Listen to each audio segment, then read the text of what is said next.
Good afternoon, ladies and gentlemen. I'm Steve Cheney, the CEO of the American Security Project.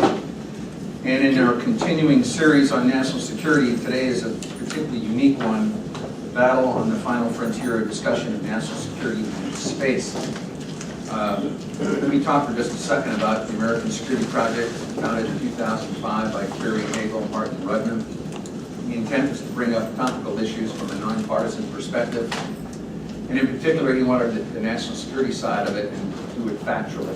So he put together a board, an equal number of Republicans, Democrats, businessmen and women, and then added 7 or 8 flag officers, 3- and 4-star, who will lend the national security perspective to all these issues. Among them, climate change, nuclear security, energy security, asymmetric operations, terrorism, and American competitiveness. We've been hot on all those issues ever since. We've had some phenomenal successes, not the least of which we put in a lot of work. The New START Treaty, and we'd like to feel we helped get that passed. So today I want to talk a little bit about space and our reliance on other technologies and the implications for national security. And I've got a couple of really great gentlemen to talk about it. And first up will be Lieutenant General Seip, former commander of the 12th Air Force, an Air Force Academy graduate. He's commanded 2 squadrons, an operations group, a wing, and also an exchange tour with the Navy, I understand. How many cat launches? 202. 202 cat launches. Well, God bless you, you're still alive. More than 4,500 flying hours, primarily in fighter aircraft, through the F-15 in Operation Southern Watch, Northern Watch, and Iraqi Freedom. Was the deputy for Combined Forces Air Component Commander for Central Command and participated in Operation Iraqi Freedom and Enduring Freedom, as well as Joint Task Force in the Horn of Africa. Now, following General Seip will be August Cole, who's one of our fellows, and August is a former Wall Street Journal reporter. He's been reporting on national security issues for about 2 decades, has written extensively for us. From 2007 to 2010, he was a reporter on the defense industry for the Wall Street Journal, and I love this. He covered companies ranging from Boeing to Blackwater. So you covered it all, I know, on the defense side of the house. He's a graduate of the University of Pennsylvania and has a master's degree from the JFK School at Harvard University. So with that, General Seip, let me turn it over to you for a couple of minutes. And what we'll do here is I'll have each one of them do comments for 4 or 5 minutes apiece. We're going to have a general conversation. When they're done, I'll open up the Q&A, and it's a structured Q&A. We are blogging this, we are tweeting it, we're also recording it, so it'll be up on our website this afternoon or probably tomorrow morning in case you want to take notes. And it is all on the record. So with that, General Seip. On the record, I didn't know about that. Steve, thanks for the invite. Ladies and gentlemen, thanks for being here today. You know, they say there is no free lunch. Well, today there is a free lunch. So enjoy it. Looking forward to the questions. I am, as a reminder, just a product of the New Jersey public school system, so go easy with me on the questions there, but it really is a pleasure to be here and talk about this topic. As Steve mentioned, I've had the opportunity to work twice in an air operations center. An air operations center at the operational level of warfare, meaning that we do C4I, we do command and control, computers, communications, and intelligence at the operational level of warfare. So I would submit to you that as an AOC commander, working for 2 combatant commanders, as well as in my past 4 years, I've worked part-time for the Air Force, and I go to the air operations centers around the world and watch the combatant commanders exercise. Let me tell you, space is taking a forefront in all the combatant commanders and all the components that are associated with those combatant commanders. You know, we've had unferreted access to space probably since the day we showed up there and basically kicked the Russians out of orbit and started doing our own business there. But I would submit to you that space has become a contested environment. It's a competitive environment and one that we need to be concerned with. And what do I mean by that? Well, for the past 12 or 15 years, we've had, like I said, unfair use of space. We go where we want to go, we launch when we want to launch, we do what we want to do up there. But it hasn't been too long ago when the Chinese decided to get involved with space with their ASAT experiment, which was, I guess, very successful if you looked at how to clutter up space there. And if you look at some of the recent things they are doing in space there, you and I can figure out very quickly, they're looking at other orbits that they could potentially play in and impact our ability to do that business. All our enemies out there, potential threats out there, are looking at places where we either have an asymmetric advantage, which I would submit to you space is, or where they can take away our asymmetric advantage, where space is. And if you throw or overlay cyber over this, I would submit to you that there's non-state actors that are going to get involved in space just because they can from a cyber realm as far as impacting our business in space there. But let me just talk a little bit about where I want to go with this. You probably ask, what's the tie to national security? Well, in my mind, and in the mind of many of my contemporaries out there, retired flag officers, as well as current flag officers out there, national security is about options, meaning the right options, and about choices, meaning good choices. So when you have to rely on Russia for a critical element that allows us to get to space, and that being the main engine of one of the Pentagon's key space launch vehicles, I'd submit to you it's not a very good option, nor is it a very good choice to have when your provider, the Russians in this case, in my opinion, can turn the tables on you by taking away or severely impacting your option or your choice. Case in point, if you look at the report, you don't have to look any further than the Crimean Peninsula and the lockdown that's occurred by the Russian forces there.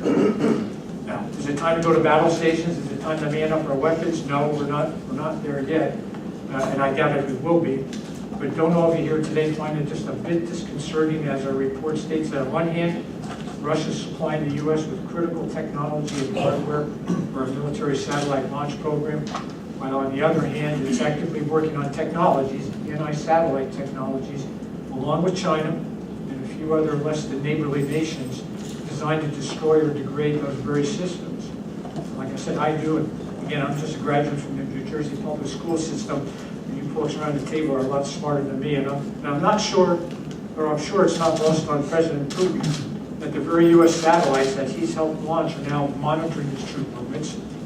They're gathering intelligence, they're monitoring his communications, and the intelligence that we're gathering from our satellites that he helped launch, we're sharing with our European allies out there and other nations out there. So, in my humble opinion, it's time to look at options and choices that involve our own technologies, involve our own industrial base, so we can better assure our ability to operate in the space domain and respond very quickly and decisively to emerging space requirements that aren't dependent on someone else's goodwill, someone else's political or economic agendas, or someone else's cooperation or technology. To me, that's how we keep America safe and secure. That's how we stem the tide of our shrinking industrial base. That's how we grow back our technological superiority. And to me, ladies and gentlemen, those are two good options, and those are two good choices. With that, I'd like to turn it over to August. He's the proud author of the report out there. And August, over to you. I was going to say, I failed to mention that this morning, August Cole has come out with a report on national security and American space challenge. You can pull it up on our website and read it. So with that, we'll turn it over to you, August. Thank you, Steve and General Seip. I don't have the aviation experience of General Seip. I did have a beautiful flight in on JetBlue from Boston today.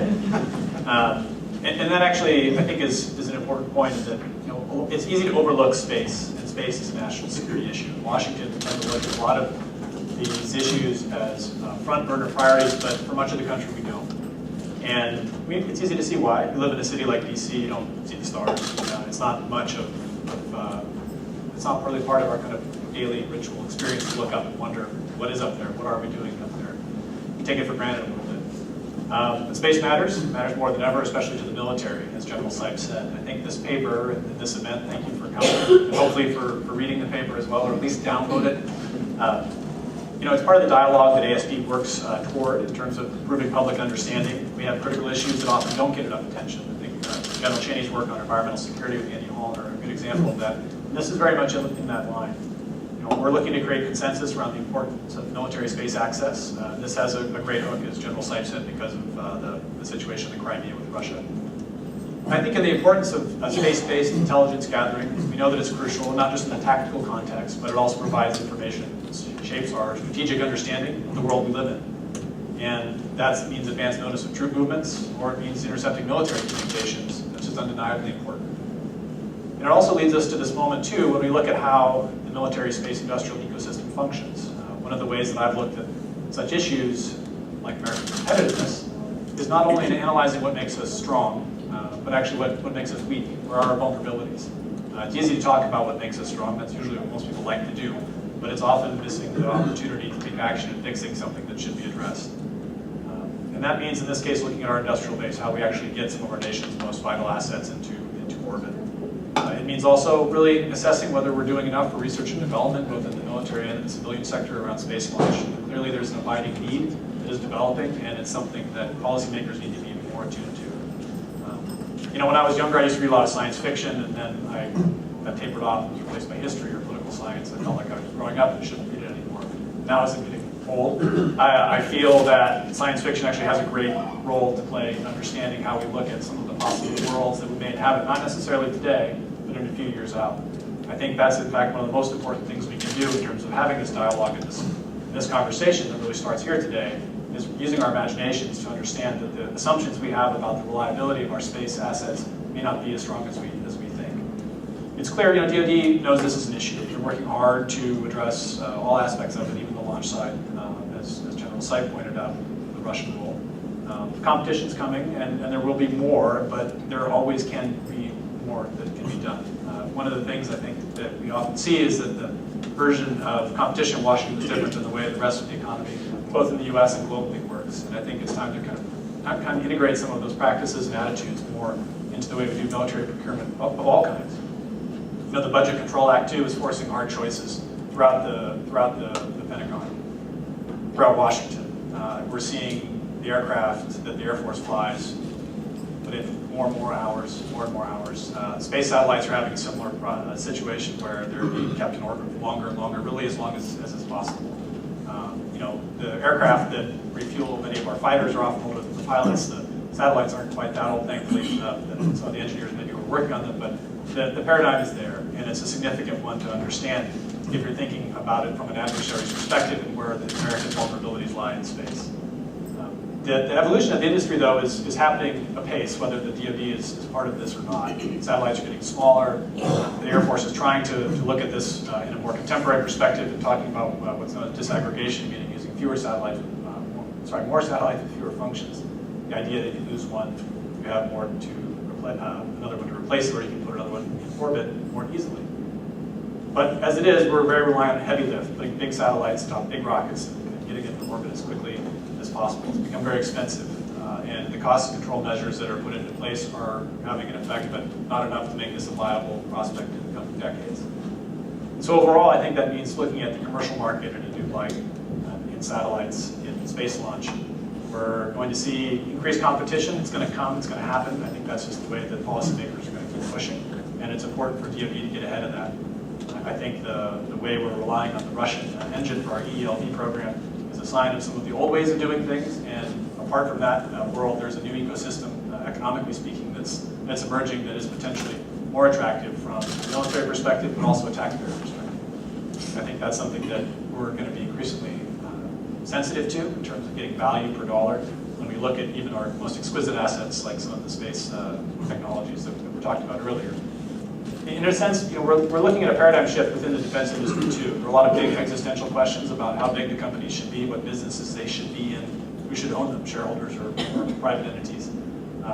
There is a lot of opportunity within that existential moment to think about the kinds of business and the way we do it.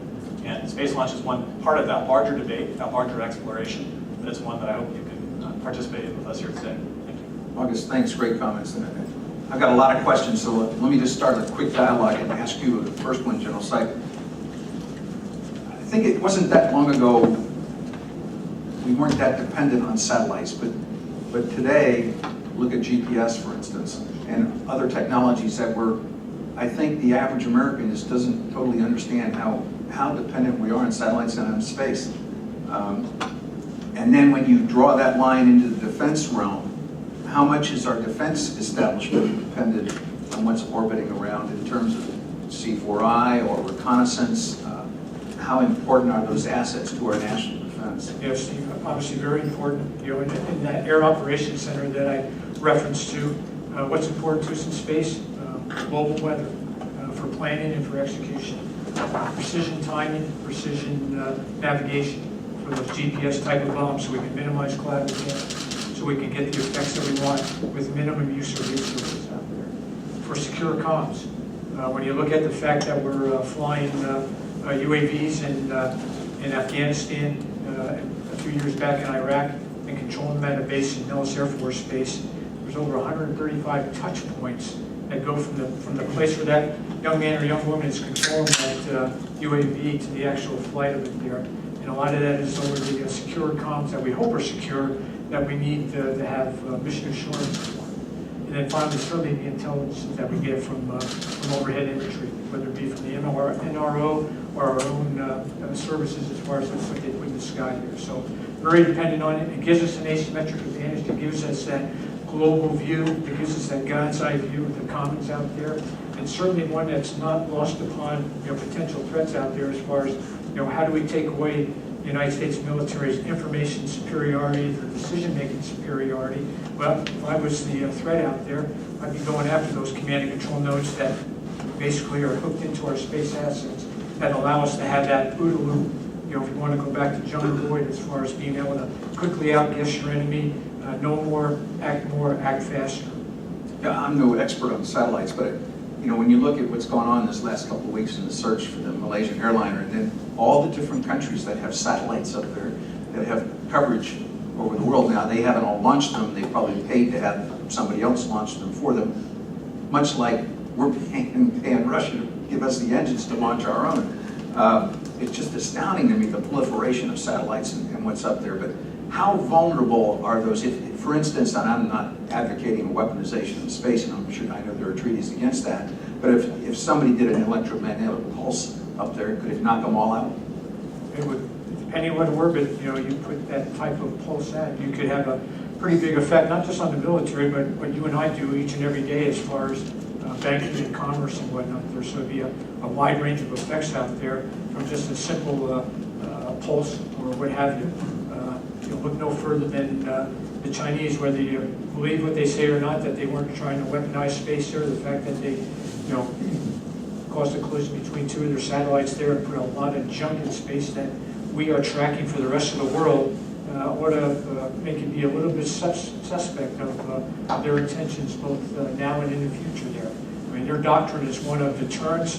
Deterrence, when they do it, is a show type of deterrence, which is they act on what they have the capability of, where the United States and other of our partner allies like to do a lot of writing, a lot of discussion about what we think we're going to bring to the table without showing our hand. The Chinese are not afraid to show their hand, as well as other nations out there, from a deterrence factor. Not to get into anything classified here, but if somebody did something like that, what's our capability for reconstituting the spectrum that we've got up there? It's a laborious one, unless we had a lot of lead time, knowing that we were going to face contested airs or contested space, that we could line up our Atlas and our other type of launch vehicles out there. And as we know, some of our launch vehicles are dependent on other people's technologies, other people's licensings, and other people's goodwill, not to mention the economic impact there. So we don't have lots of rocket boosters just sitting on a pad or sitting in a warehouse somewhere waiting to be rolled out. As August said there, the type of vehicles we're putting into space right now require large type of rocket bodies there. They're costly, and right now, with the budgets the way they are, and what we've built, and some of this is just-in-time type of capability that we put up there. August, I talked about the proliferation of satellites in a number of countries that have satellites up there, and the other countries that are launching them. How did we get ourselves into the fix of almost total reliance on the Russians for engines for our satellite launches? I think a lot of there's different forces at work. When we talk about the globalization of the defense business and defense trade today, that's a paradigm that is real and it's happening. We're seeing it in the way the Pentagon buys its weapon systems, and I think more importantly from the way they look at it within the Pentagon itself, but also in Capitol Hill, we expect allies to buy our weapon systems. This is different. This is not that natural progression and sharing among allies. This was something that in its origins made a lot of sense at the time, because the hope was that you would be able to employ Russian rocket scientists, and the Russians are quite good at building these big liquid fuel engines, liquid propellant engines.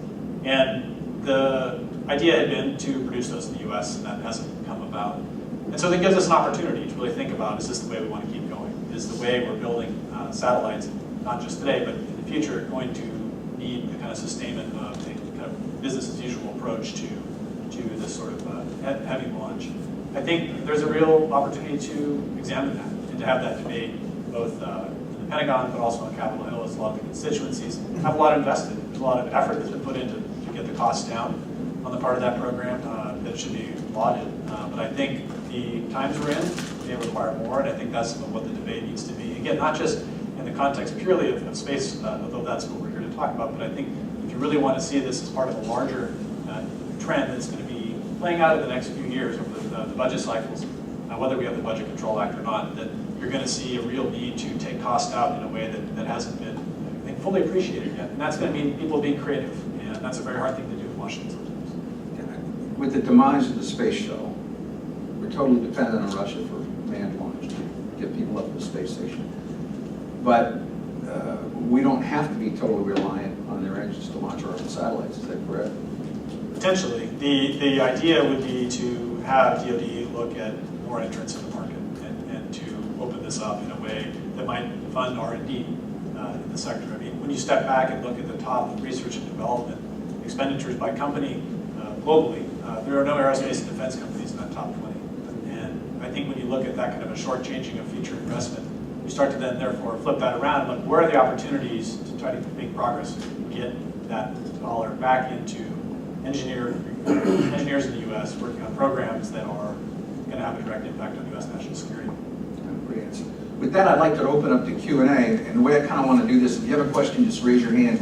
We've got a roving microphone that we're going to use that so we can record it. So I think these have been pretty stimulating conversation here and some good questions. I'd be interested to hear what you all, if you have a comment or a question, we're very interested. Anybody have something that's pressing on your mind you'd like to ask these two experts or us? Sam, I see you right there, so wait for the mic, and here we go. Please tell us who you are first. I'm Stephen Brown. I'm with the American Security Project. Given that our satellites are likely to be prime and urgent targets in any major future war, what are then the necessary and best counters to the anti-satellite capabilities of potential enemies? It seems to me that there are a range of possible counters. Some, of course, are diplomatic, like mutual forbearance of deploying these capabilities. But if indeed countries go ahead and deploy anyway the anti-satellite capabilities, what is our most effective response? Is it counter-deployments of ASAT so that we work toward a kind of a mutual assured satellite destruction relationship? Are there other capabilities, such as arming satellites? What is the thinking now in military planning circles about the best counters to that ASAT threat? I'll throw that one to General Seip. Yeah, and I'll walk that fine line so I don't roll into something that's classified or, that I've heard at a war game or what have there. But, a couple of things come to mind. One is this idea of resiliency, disaggregation, going from big to small, that you can, throw more up there, have it less costly to be able to launch, actually be able to have satellites mated in the bin, so to speak, on the bench, ready to go if, in fact, we find ourselves approaching a conflict where we think space is going to become an issue there. Again, we have not, as a country, stepped forward and said we're going to weaponize space there, so I certainly don't want to go there, but there's certainly policy issues that need to be discussed. What is a hostile act in space? What is hostile intent in space? We as airmen, we as soldiers, sailors, Marines, we understand, in our land, maritime, and air domains, what hostile intent, hostile act is, but what does it mean in space?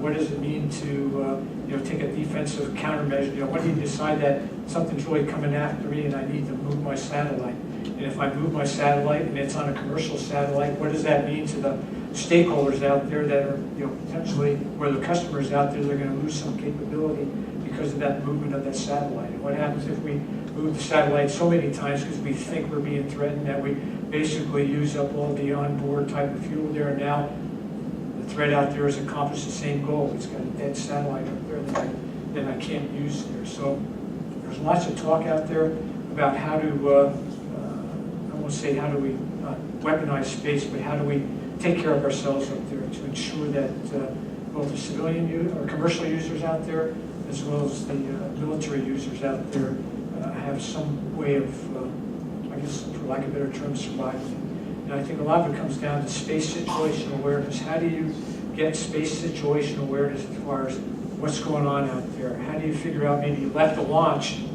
what that potential person or country or state actor is doing after it's already headed into orbit and making its movement there? And do you have the space situation awareness to be able to dope all that out and make some type of proper military and or economic type of decision as far as what you're going to do with your satellite? Now, it's a long answer to a short question, obviously.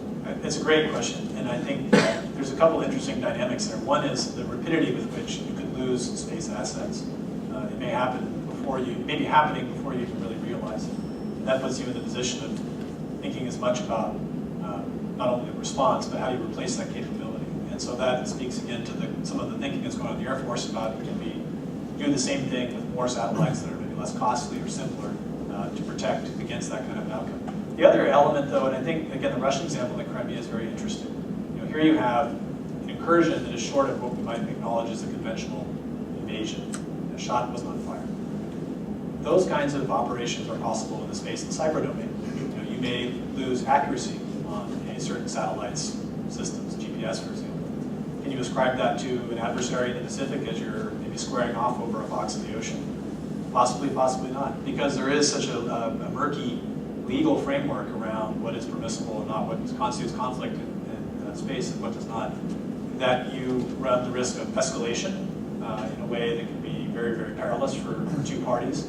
But also, it would be very difficult, I think, within our own decision-making system in Washington here to plot a course of action. To some extent, you might be picking up the pieces, and therefore it comes back to that question of having a rapidly replaceable capability that you could put back up there, ideally with another satellite, but using UAVs. There's other options that the military has toyed with a little bit to kind of figure out the fast response. But the long-term question of replacing destroyed satellites is ongoing. Great question, Sam. Yes, ma'am, over here.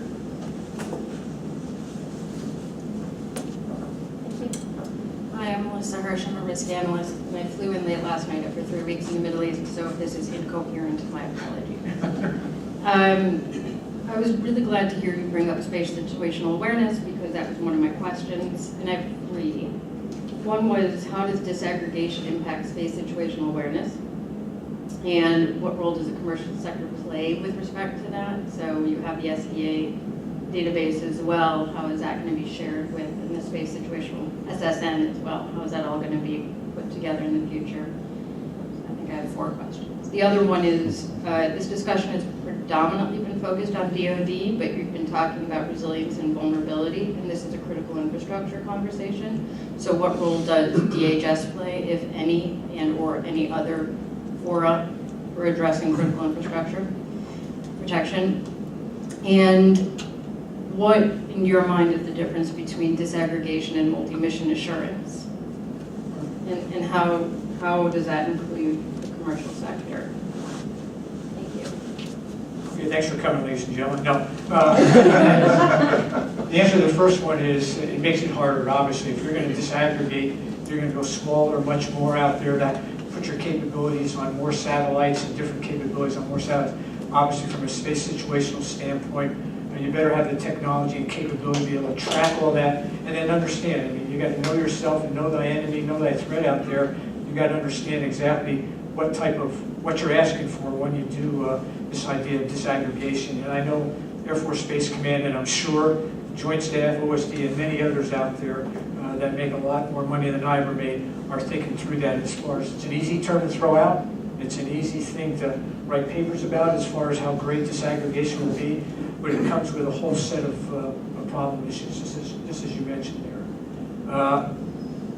How do we track all that? Again, I'm not so sure that we have all that technology. I think a lot of it's going to be looking for other partners out there to get involved in that, because I mean, we spend an inordinate amount of time, just focus on what's up there right now floating around, whether it be junk or actually satellites, and we are basically the watchdog for the entire world out there. We call everybody when their stuff's getting close to someone else's stuff, or we think something's going to happen there, to include folks that aren't necessarily our best neighbors there, because it makes sense, because if you sit there and go, I don't like that guy, I'm not going to tell him his stuff's about to hit someone else's stuff, you're basically going to cut off your nose and spite yourself there as far as garbaging up the orbits up there.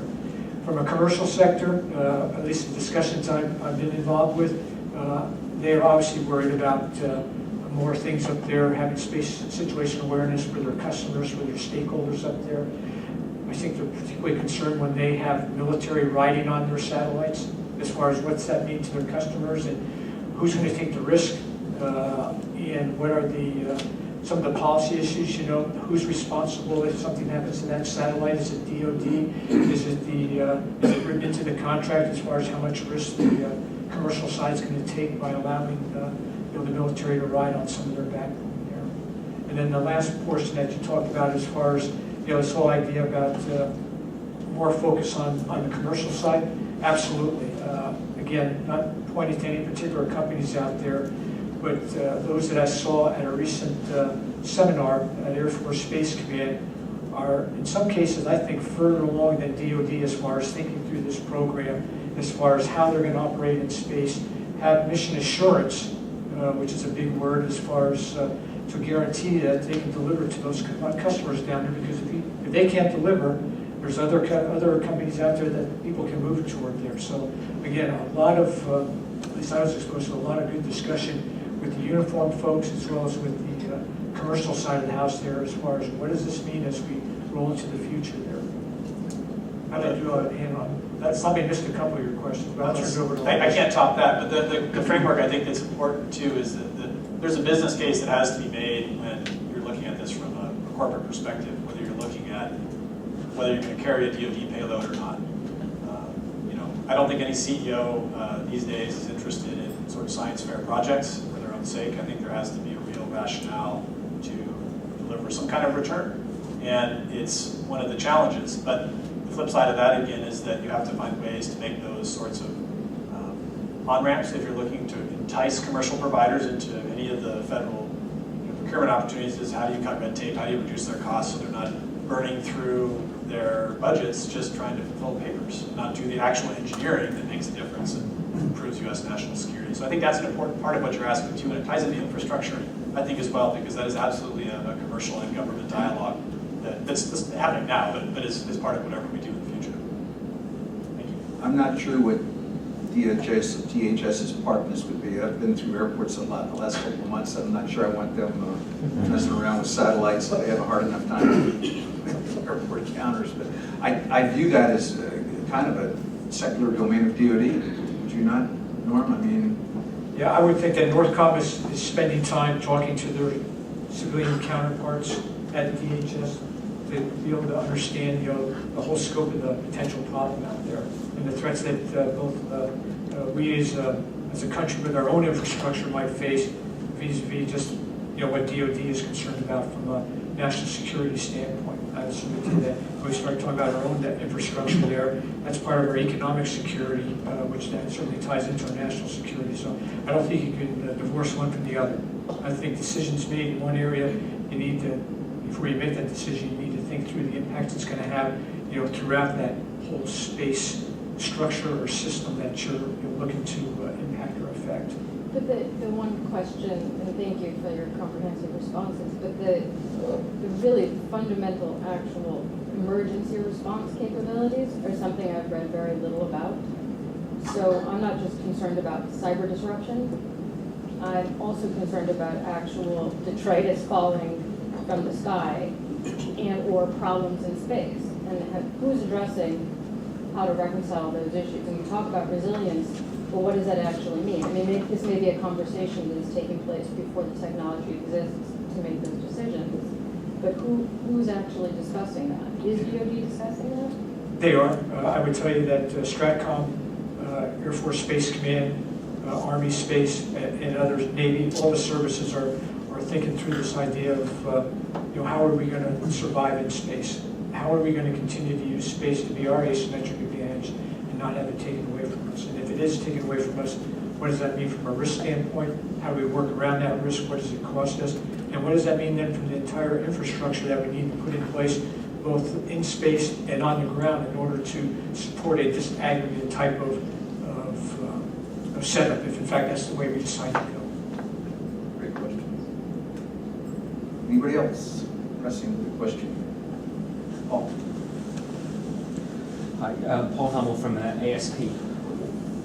The reliance we have right now on the Russian engines, what does that mean for our national security now, and what does it mean for Russia?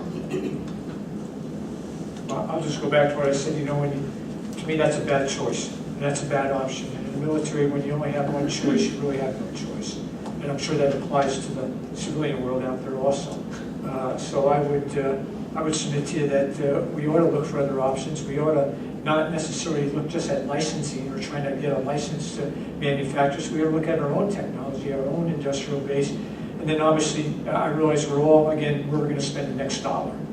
But as long as it's talked about in this paper there, we need to think through what's important to us as a nation as far as not just surviving tomorrow, but surviving out into the future as far as being, a world leader in the economy, in basically securing our nation, keeping our men and women, our families safe and sound there. So to me, a dollar spent in research and development, a dollar spent in our own industrial base, a dollar spent on our own technology, I think pays huge dividends down the road there. The trouble is, as we all know in this day and age, when someone hands you a dollar from the hill, they expect something back the next day. They're not interested in the 10-year return or the 20-year return or something nebulous like national security. So it becomes an effort on everyone's part to try to educate and make that case that, I may not be able to give you the dollar back tomorrow, but I may be able to pay you back in many different ways down the road there. If I could add too, I think there is a simple way of just following the money and watching it move towards move through a relationship that puts that money into Russian accounts. I think given the bigger challenges that we have in the U.S. around a dwindling number of big and arguably exciting aerospace engineering programs that are tied to DoD, you really have to take every chance you can to keep as much of that in-house, if you will, as possible. I think there's a larger sense of mission that goes with working on space projects. I think that's true for aircraft too. But people react very emotionally to a lot of these programs, and that's a very subjective thing, I realize. But when you're talking about drawing the next generation of engineers into programs where they're looking on big integration challenges, again, there are not a lot of opportunities to do that. And every technological piece we're talking about here is part of a bigger ecosystem, and that is really important to keep that ecosystem healthy. And that's really what our taxpayer dollars should do. Could you not actually compete this out and do it cheaper? The DoD has looked at competition in the way they are running their current heavy lift, and they're looking at ways to do that as well.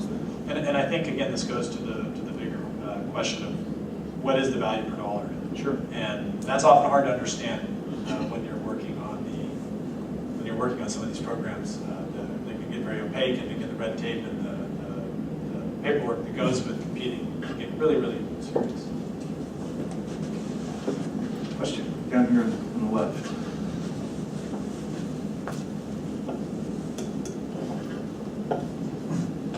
So building off that previous question. And you are? Oh, sorry. Rafael Perino, graduate student at the Space Policy Institute. Building off that previous question, I was recently watching a Senate hearing in which Mike Gass from LA, Dr. Scott Pace from the Space Policy Institute, and Elon Musk from SpaceX, and they were talking about the RD-180 issue with the Atlas V. One of the solutions that Elon Musk came up with was ultimately retiring the family of Atlas V and switching over to a Falcon family. What's your reaction to that? Is that something that's feasible? Is that something that is on the horizon? Is DoD interested in? Yeah, I think the technologies are out there. I think one of the challenges you face, I'll kind of speak just generally to this, that I think one of the challenges you face if you're looking at the DoD market from a commercial perspective is how do you keep your costs low enough that work well selling to another corporation, non-government customer, and deal with one of the most bureaucratic and red tape strewn organizations we've probably ever seen in this country. DoD prizes mission assurance and pays for it. And so there is a business model built around that. And I think that's one of the big challenges when you're inside the Air Force or in GAO or anywhere looking at some of these options and trying to understand where do I get my best value. And I think that debate's happening because of the Russian situation and the re-examination of that relationship, but also the squeeze that people are feeling in procurement departments throughout the DoD. And what plays against this is our great success that we've had on heavy launch. So who's going to be the first one to raise their hand and go, hey, I'm ready to step away and try something else? It'll take someone bold. It'll take a consortium of folks that want to be bold and actually give the commercial sector a chance to play in the game. And I think it's going to take a part of DoD to relook, the risks they're willing to take for mission assurance. If you're not willing to relook that, then you're going to be trapped, I think, always with very, very high costs there because of what you're going to demand as far as getting that expensive payload, no matter how big or small it is, up there in orbit. Well, I think we've kind of laid out here, it's a security issue as well, and maybe you can kill two birds with one stone. Compete it out, do it cheaper, do it here in the United States. And so we're not reliant on a foreign source for something that's of national security concern, and you can maybe even do it better. So I mean, we've done that before in other areas. I think we could do it here. Another question? Anybody else? Yes, ma'am, over here. Go ahead. Go ahead. Not a question, more of a contrary Sure, wait for the mic comment. here. Thank you. Yes, contrarian comment, not question. So the point made about Crimea, it's great to have something that elevates the issue to the forefront in terms of procurement and supply chain security, but isn't this something DoD should be looking at generally and not having sole suppliers for critically dependent products? I don't So- think you get any argument from anybody sitting up I here. I mean, but is this something that is just, how to leverage this? How can it actually be leveraged across programming? Sure. I hate to say it, but the world is made up of bright, shiny objects, and this one happens to be the one we're all focused on. So how do you then play off that bright, shiny object, which is the lockdown of the Crimean Peninsula, and the fact that, this ties right very nicely into our industrial base, our technology and whatnot. So it's going to take folks that are willing to continue to have the conversation and continue to drive forward with the idea that, we need to, relook, how we're doing our business there. I will, again, tell you from just witnessing as the Air Force is going through its space game that has all the services involved, and certainly a lot of focus from across DoD and other sectors of the commercial world out there. There's lots of discussion as far as how do we make ourselves more dependent and less reliant on others out there to do our business in the future. To that, that's a great question, and I think ultimately you're talking about assumptions. When a program starts in government, it is based around certain assumptions. The world does change sometimes quickly, and I think that's one of the big abiding challenges is finding a procurement system, finding policies within DoD that can keep pace with the way the world actually is, not as we kind of wish it was or will be. General Seip nailed it. There's a lot of bright, shiny objects, and which one's shining today, which one's got above the fold on the post this morning type of thing. And that's part of the reason ASP has picked this up, is we said, hey, we think this is a vulnerability that we can fix, but getting any attention on the Hill is almost impossible on any given day. But now this one's pretty forefront, especially with, and that's what brought it up, is the Crimea and the whole business in Russia and the sanctions, and then who are the sanctions? You get the drift on this, and then it's now a topic du jour. But we think it's a national security issue topic du jour, and that's why we picked it up and kind of run with it. And I think we will stick with this issue even if we had not covered it before. So it's a new one and a good one for us. Does that answer your question? Yes. Yes, sir. Over here on the right side. Thanks, Steve. If I can return again to push a little harder on the grand strategy dilemmas that are involved here. In this field, how is it playing out? I mean, we have it in the cyber field also, where one school of thought says, let's put our resources, intellectual and other resources, into reducing our vulnerability, defense against cyber aggression. There's another school of thought, and they're not necessarily different people, who push for a robust offensive cyber capability, offensive capability. It appears to me that this also is characteristic of the field that we're talking about now, of space security. One way is to deal with it, is to reduce vulnerabilities, dispersal, other kinds of defensive mechanisms that you're talking about. And the other one, which is much more controversial, obviously, is to have a robust anti-satellite capability ourselves. And I wonder if you could characterize how this is playing out. Is there a push within the Pentagon, within the national security community, for that more controversial response? Or is that being pushed aside? Yeah, as a retired fighter pilot, I just don't get included in any of those type of discussions, nor are those discussions normally unclassified as far as for our own consumption out there. I have to think that we're smart enough that we need, that there is an ongoing debate. And just as we've watched the whole idea about using space evolve over time and grow as far as how we're going to use it defensively, you know, I'm sure we're thinking offensively, even though we have not, you know, come forward with any type of doctrine that says we're going to go offensive there. But the fact that we're playing through those and thinking through those, I think the same thing's going on with cyber and all these other type of emerging asymmetric threats out there, or capabilities that you know, might take away our previous advantages. I think too, you have to look, there's a technological track and there's a legal track. And I think they both will have times when they're advancing it out of step with each other. That's probably where we are now. I think that what is possible is, again, more in the realm of the classified world.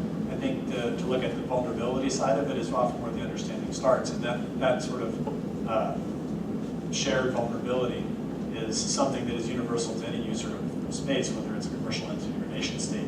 And I think the rules that we've set up around that are fairly weak. I mean, it's not the kind of thing I think that you would see a nation that was intent on establishing an immediate advantage over first Indian border. The U.S., for example, would let that keep them from doing so discreetly, because the opportunity, when everyone else is maybe abiding by a set of normative standards even, is just so great.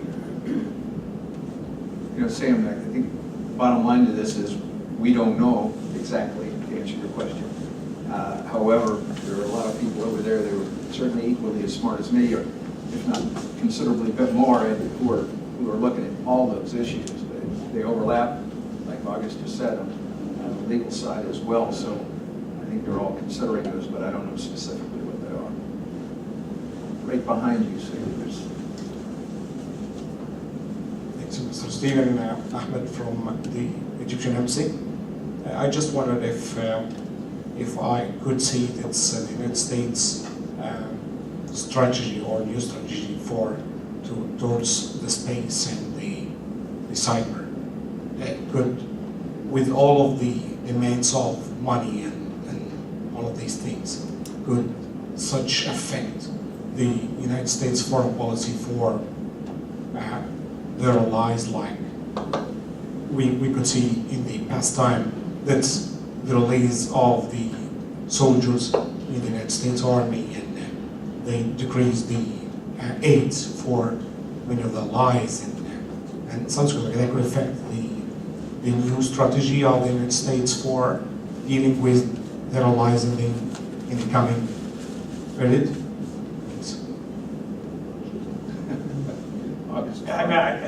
I think you know the technological boundaries that we establish for our military will be things that our allies look to as either desiring themselves, and I think capability becomes part of that relationship. I think when you look at alliances and the notion of interoperability, and General Seip probably talked to this, you know, there is this other element to some of what we've discussed that hasn't been approached, but the space has its own interoperability requirements in a war fighting or a simmering conflict type situation that we also have to get our heads around, and that's both operational, legal, as well as practical.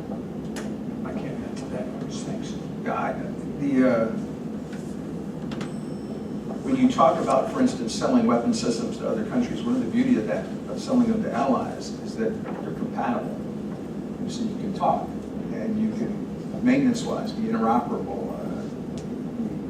It just makes it that much better, that much easier. So, you know, the closer we work with allies, the better. The more cooperation we have, certainly, it's better. It's better for our defense establishment. So,